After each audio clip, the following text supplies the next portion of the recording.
به بدی دولت سعودی من سراغ ندارم. دولت سعودی هم مستبد، هم دیکتاتور، هم ظالم، هم وابسته است، هم فاسده.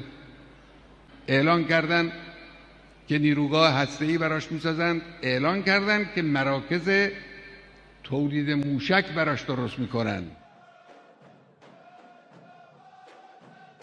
اگر بسازنم بنده شخصا ناراحت نمیشم، چون میدانم که اینها انشاءالله در دوران نچندان دوری به دست مجاهدان اسلامی خواهد آخر یه روز شیعه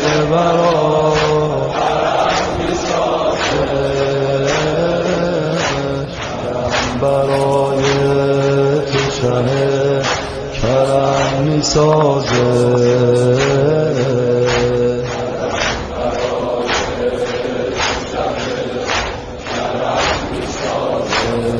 آقام آقام آقام آقام